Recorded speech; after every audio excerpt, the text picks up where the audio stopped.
নমস্কার, আমি কৃষ্ণনগর লোকসভা কেন্দ্রের সাংসদ মহুয়া মৈত্র বলছি। সকলকে অনুরোধ করছি আমার এই বক্তব্যটি একটু মন দিয়ে শেষ অবধি শুনবেন এবং পারলে ফেসবুকে শেয়ারও করবেন। বাংলার 10 কোটি মানুষ পরিষ্কার দেখতে পাচ্ছে কিভাবে নির্বাচন কমিশন গত 1 মাস থেকে বিজেপির পুতুল হয়ে বাংলার যে বৈধ ভোটার যার খসড়া তালিকায় নাম ছিল সেই নাম সরানোর ডিলিট করার একটা চক্রান্তে সামিল হয়েছে। আজকে আমি সকল ইআরও এবং এই ইআরওদের উদ্দেশ্যে বলতে চাই, আপনারা সবাই জানেন representation of people's act RP act অনুসারে হিয়ারিং সংক্রান্ত সমস্ত চূড়ান্ত সিদ্ধান্ত নেওয়ার আপনারা ক্ষমতাপ্রাপ্ত। এখানে কোনোভাবেই আপনাদের ওপরে কোনো মাইক্রো অবজারভার চাপিয়ে দেওয়া যায় না।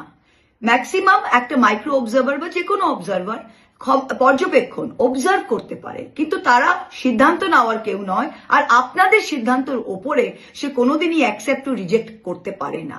বিজেপির এবং নির্বাচন কমিশনার এই অনৈতিক এবং রাজনৈতিক উদ্দেশ্য প্রণোদিত চাপ আপনারা কিন্তু এবার কোনোভাবেই মাথা নত করবেন না এর আন্ডারে। আমি একটা সিম্পল উদাহরণ দিই, যখন কেউ বিডিও লেভেল অফিসার, কেউ এসডিও লেভেল অফিসার, কেউ ডিএমডিসি যাদের কোয়াসি জুডিশিয়াল পাওয়ার আছে, যারা আজকে ইআরও এবং এইআরও হয়েছে, যখন আপনারা ল্যান্ড মিউটেশন রেকর্ডের একটা কেস করছেন, সেখানে কোনো একটা বাইরের নন স্ট্যাচুটরি অবজারভার এসে বলতে পারবে আপনার ডিসিশন নেওয়ার পর যে এই ডিসিশন ঠিক না ভুল, এবং সেটাকে রিভার্স করতে পারবে সেই অর্ডার? কোনোদিনই হতে পারে না। আপনারাও জানেন এটা ঠিক নয়, নির্বাচন কমিশনও জানে, কিন্তু ওরা ভাবছে আমরা বোকা, ওরা গায়ের জোরে এটা করিয়ে নেবে। আর আমি প্রত্যেকটি মাইক্রো অবজারভারের উদ্দেশ্যে বলতে চাই, আপনারাও এই রাজ্যেরই মানুষ। আপনারা কেউ এলআইসিতে কাজ করেন, কেউ পোস্ট অফিসে কাজ করেন, কেউ ব্যাংকে কাজ করেন। আজকে নির্বাচন কমিশন আপনাদের মাইক্রো অবজারভার নিযুক্ত করে হিয়ারিং এর সাথে যুক্ত করেছেন। আপনারাও জানেন যে আরপি অ্যাক্টে মাইক্রো অবজারভারের কোনো উল্লেখ নেই, কোনো ইসিআই ম্যানুয়াল, কোনো নোটিফিকেশনে আপনাদের উল্লেখ নেই, কোনো রিটেন অথরিটি, কোনো স্ট্যাচুটরি অথরিটি আপনাদের নেই। তাই আপনারাও বাংলার মানুষ, আপনারাও যে কাজ করছেন, আপনারা এসআইআর এর প্রতিটি কাজ আমাদের টেবিলে কিন্তু BLA 2 রয়েছে, এবং আমরাও দেখছি আপনারা কি করছেন, আর বাংলার মানুষ, বাংলার জনগণও দেখছেন আপনারা কি করছেন। তাই আপনাদের সকলের কাছে অনুরোধ যে আপনারা এই অনৈতিক কোনো কাজে আপনারা একদম আইনের মধ্যে থাকুন, অনৈতিক কোনো কাজে যেন আপনারা যুক্ত না হন ইলেকশন কমিশনের চাপে গিয়ে। কারণ 3টে কারণেই একটা বৈধ ভোটারকে বাদ দেওয়া যায়।